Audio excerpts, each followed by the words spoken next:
हम रे। हेलो। तू ही बोलत हूँ? हाँ रे हम ही बोल रही है। हेलो। हम ही बोल ली हाँ। हाँ रे। हाँ रे। हेलो। इतना में अरारू ठीक नहीं खे। ए काका का गड़बड़ी है? ऐसा नहीं कुल पतो खुले हुआ तुम तम करे वाला। जी हाँ ध्यान दे। हेलो। अरे दगलवा कहाँ रहले है? पीछे रही हम। पीछे का करत रहले है? बाबूजी कहना कि देख बेटा जात हुए तो आगे ना सक्सेस होइए तो गप देना पीछे घूम जाइए। यही से हम बाबूजी का बात मान गए। हम जानिए कि सक्सेस ना हो पाई ये पब्लिक में, यही से पीछे घूम गए। हाँ हमके दो गलवा कलू तोहर मन करे तो बता न पीछे भाग। नहीं बाबूजी डांटे लगे देख बेटा जात हुए तो जितना मेहनत करल सफर है जाड़ा में उतने चाँप के आगे में मेहनत करिए तो उनको पीछे मत घूमिए। सुना दो गलवा कलू हाँ रे। ठीक कली है। वो कैसे रे? हम ते गला तकले शुद्ध है केहू का हिम्मत नहीं के अशुद्ध कदम रे। तो क्या बताओ? हमसे पूछू हम तेल लगाऊ। अरे तोहर मन करे तो बताओ। आई ना सिफारिश ना कर दी ना तेल लगावे देंगे। सिफारिश ना करबी ना। ए काका ला हिरनिया का तेलवा तनी हमें लगाओ बता दे इनन के। ए बताई हाँ। सुनो तू स्कूल में पढ़ ले ही हम क्वार्टर में कोचिंग कैले हैं कोचिंग तो से बेसी पैसा ना लगल रे। हाँ तो को बताओ तब ए तू जाने लू तू ना जाने ली कि तो मुड़िया हिलावत है रे।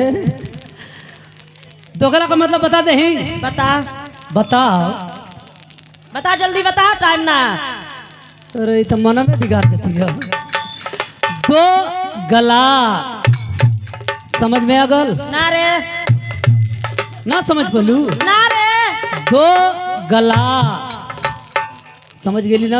अब ही ना समझ में आयला। सुन बता दे। आई तो दूर से बता दूर से लंबे से। अरे लम्बा से ना समझ पाओ थी रे भाई। हाँ ना यार। अरे कुछ ना कर इतना जनता बैठल हिया हाई देखत दू दू गो आदमी फालतू आल हुआ। हाँ तो तू लंबे से बता। ये कुल पत्रकार हुआ। अच्छा कुछ कह दे तो सवेरे आई निकाल न दिया रे।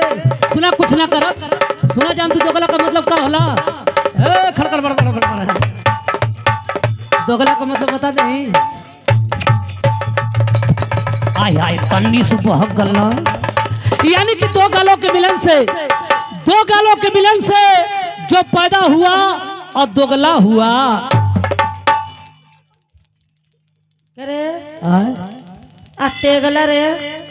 तेरी माँ का गोड़ लगो नहीं तो एकदम अनहरे ही रे।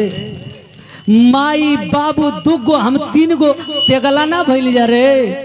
चौपट रे। एकदम अनहरे का ये मतलब ही हवा से लगती ही हवा ले हाई कुल चौपटे ना हुआ रे। हाई देखा इनका दशा बाप रे बाप मुअल चांपीट था। अरे समय देखला अपन एक दिन जाना तो मेम साहब का कल अशोक भैया ना कहला कि ए पिंटू तनी जाता तनी शंकर मास्टर के कह दिया ना कि फलाना तारीख के प्रोग्राम हुए जाना तो गईली चट्टी पर इनका छोटका लड़का भेटा गल। आज शायद के संजोग हाँ। अरे हमके तो 30 रुपया मिल गल रे जाए दे ठीक है कभी इतना कंजूसी ना रहे। हमका धंधा में घाटा ना लग जाई। हमका धंधा पानी ठीक ना चला था भाव कम हो गल रे तो बहुआ गिर गल। हाँ इतई गाने में आले जाए यही उनका भरोसा बा। ले कैशियर साहब तो तनी आई है तनी एक फार फूर के तनी चिकन करी तो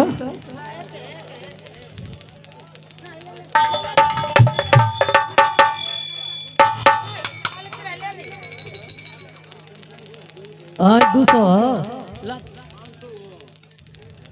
ये देखिए घर मालिकिन जी की तरफ से ये बहुत अमूल्य पुरस्कार रहा। पार्टी लाख लाख शुक्रिया अदा करती है। एक हेलो दे दा सोच मत दे दा हथवा छोड़ दे तबे ना निकाल के दिया। अरे रुक भाई।